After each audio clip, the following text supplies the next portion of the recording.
TV headlines, Argentina slams Britain for militarizing the South Atlantic and complains to the UN Security Council.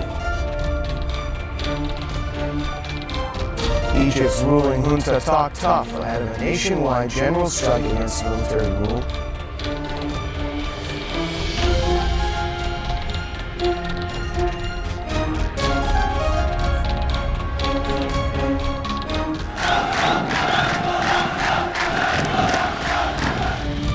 In Bahrain, tens of thousands of people demand an end to monarchical rule.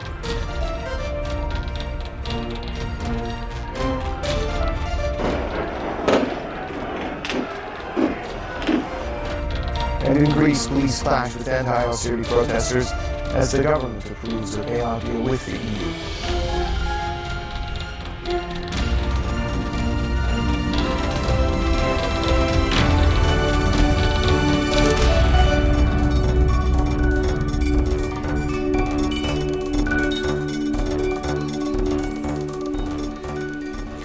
.30 a.m. here in the Iranian capital of Tehran. Welcome to Press TV's World News. Our top story for this hour, Argentina has gone to the United Nations to protest what it calls Britain's militarization of the South Atlantic over the disputed Malvinas Islands. This comes following Britain's deployment of naval vessels to the region. Here's more in this following report. Argentina's foreign minister has formally handed over his country's protest against what it calls Britain's militarization of the South Atlantic to UN Secretary General Ban Ki-moon. This after Britain deployed a warship to the region and then dispatched Prince William, second in line to the British throne, to the islands as a military search and rescue pilot. The UN chief expressed concerns over the escalation of the dispute between Argentina and Britain and called on both parties to resort to dialogue.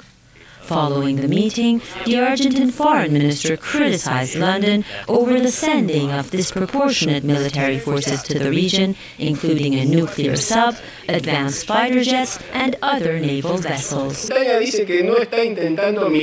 UK said it is not trying to militarize the South Atlantic, but it has increased fourfold its naval power. Now why do they need 4 times the power than what they had till recently? The UK is using an unjustified defense of self-determination for 2,500 inhabitants as an excuse to establish a powerful military base that is serving its strategic interests. Tensions between Britain and Argentina over the Malvinas Islands reignited following British Prime Minister David Cameron's description of Buenos Aires' claim of sovereignty over the occupied archipelago as colonialist. The comments sparked angry reactions from Argentine officials and led to several anti-British protests in Argentina, including one outside the British embassy. Britain invaded the disputed territory, also known as the Falklands, in 1833 and has since kept a tight hold on its some 3,000 islands. Argentina launched a military offensive to retake the territory in 1982. However, Britain, helped by the U.S. military, defeated the Argentine effort. Argentina's Latin American neighbors, including Venezuela, have also expressed their support for Buenos Aires. We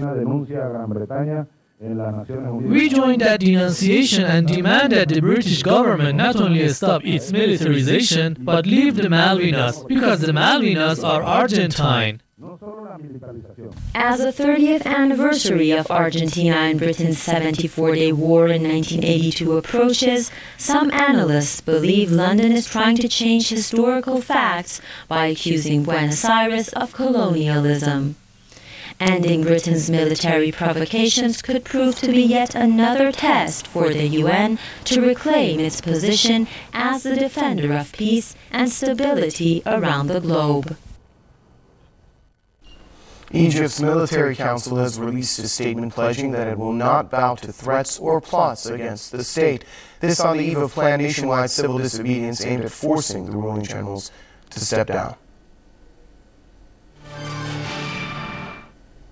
We assure you, free Egyptians, that we, your brothers and sons in the great Egyptian army, will continue to safeguard the responsibility given to us by the people until we hand it over at the end of the electoral stage.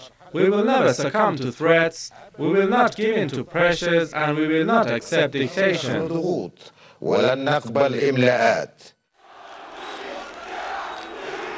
Egypt's workers, youth, and revolutionary forces have called for a civil disobedience on Saturday, Friday 11th, asserting that the move would pile pressures on the country's ruling junta to hand over power to a civilian authority. Around 25 rallies coming from across Cairo have ended up gathering outside the Supreme Council of the Armed Forces headquarters to send a clear message to the army generals: down with the military rule.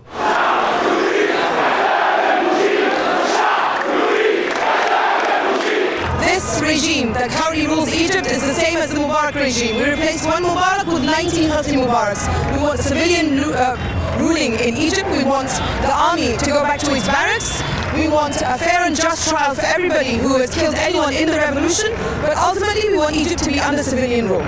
Activists asserted that the right to participate in civil disobedience is the right of every Egyptian citizen who cannot stand still while seeing the demands of the revolution going down the drain, while feeling helpless as more innocent compatriots are being killed in cold blood on the hands of the SCAF. What the army is saying is exactly what Mubarak was saying, which is it's either the army, which represents stability, or the rest of us, which are chaos. My question to the army, my question to anybody who says this is, who is killing people? Who broke my arms? Who strips women of their clothes? Who has shot and killed all those martyrs? It's not us, it's the army. Also, the revolutionaries are calling for the immediate dismantlement of the SCAF-appointed interim government, as well as the immediate holding of presidential elections. The increasing calls for civil disobedience was born out of the anger at the death of 74 football fans, who many believe were victims of a planned plot by the SCAF alongside remnants of Mubarak's ousted corrupt regime. Last week, more than 78 Egyptian youth was killed in Port Said, and the army did nothing. So the one who is making the anarchy is the army, not us. Criticisms ramped up against the ruling army generals in recent months, as many have expressed their extreme frustration at the pace of change following the ouster of Mubarak back in February last year. Many believe that Egypt's civil disobedience on the anniversary of Mubarak's ouster is a reminder that his fall a year ago was only part of the toppling of the regime, as many remnants are still functioning under the stewardship of Hussein Tantawi, the country's de facto ruler. Karim Gamaluddin, Press TV, Cairo. Well, tens of thousands have staged an anti-regime demonstration near Bahrain's capital city.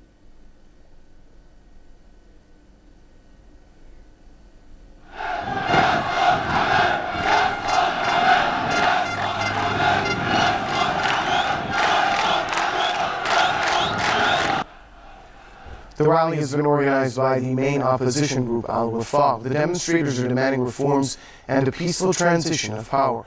Al-Wafaq has held several massive rallies since the popular uprising began in the country in February 2011. Anti-government protests have escalated over the past months despite an intensifying Saudi-backed government crackdown. Scores have been killed, several hundred arrested so far. Thousands more have been sacked from their jobs for taking part in the anti-regime rallies. A Saudi newspaper has published details of the attack on the presidential palace in the Yemeni capital Sana'a last year. The Daily has quoted a source as saying that top military officials and the Al-Ahmar family were behind the rocket attack. Saleh suffered serious burns in the incident and was taken to Saudi Arabia for treatment. He is now in the U.S. for what is being described as a medical visit. His trip has triggered protests by rights activists in the U.S. Yemenis have also taken to the streets calling for Saleh's prosecution over the killing of protesters.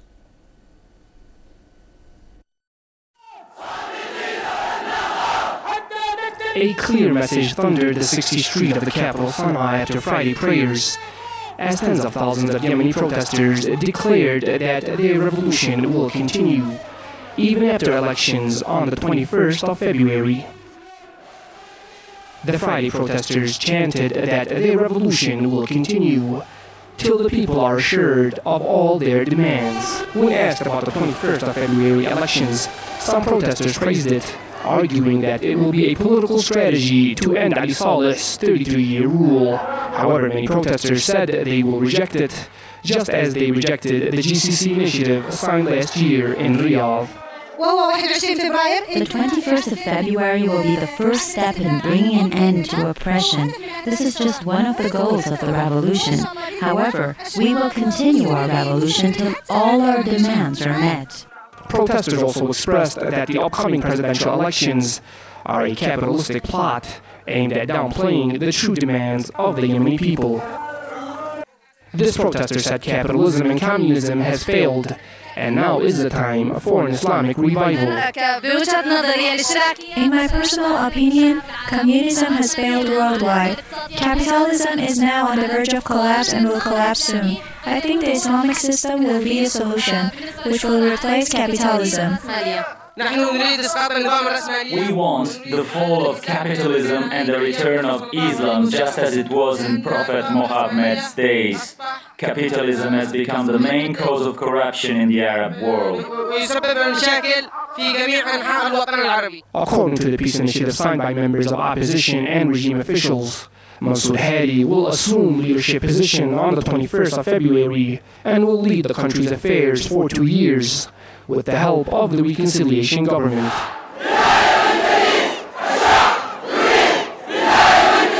Elections is a time when the people of a nation join together to choose the best candidate for presidency. However, in this election, the Yemeni people don't have much of a choice, as Abdurrahman Mansour Hadi remains the only candidate who will become the next Yemeni president.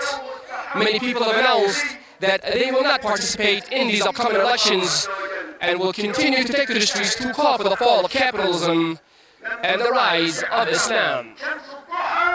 Yusuf Mali, Press TV, Sana'a.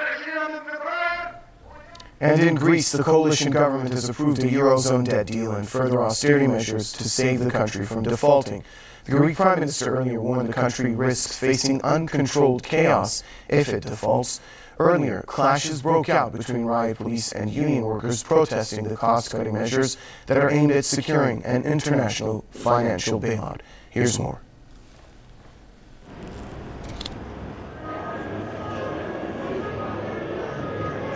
The endurance of Greeks in the fourth year of recession has reached the breaking point. Street-level pressure is mounting against the €3 billion austerity package that awaits legislation in Parliament on Sunday. By the end of the day, announcements of 4 deputy coalition ministers resigning from their posts got the Greek Prime Minister unaware and sent waves of panic to domestic and European stock exchange markets. If during these 3 days of street resistance, people rise up enough to give this right action the appropriate resonance, Papadimos' appointed government and his empty vessel MPs will collapse. This would be a tremendous improvement on the current situation.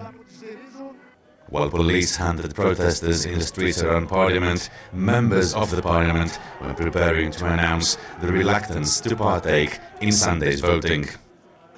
Rumours of an imminent cabinet reshuffle were laid to rest by Lucas Papadimos until the second day of the strike, when another episode of police chasing protesters resumes under what is expected to be a new coalition scheme that will vote the austerity package in Parliament. If our generation of workers doesn't react as much as needed to change this situation, our children will not only face real hunger and poverty, they will have no prospects whatsoever. We have to try and ensure our children's future, because ours is more or less predetermined. If Greece does not manage to set up a functional parliament willing to turn the austerity package into law, the country is expected to officially default next week. While the country sinks deeper into financial insolvency, the coalition parties are exploiting the urgency of the situation by calculating their losses against oncoming elections, creating parliamentary turbulence and dragging the country closer to official default than ever before so far in the Greek recession. Konstantin Venizelos, Press TV, Athens. Well, in Spain, police have clashed with protesters in the capital, Madrid.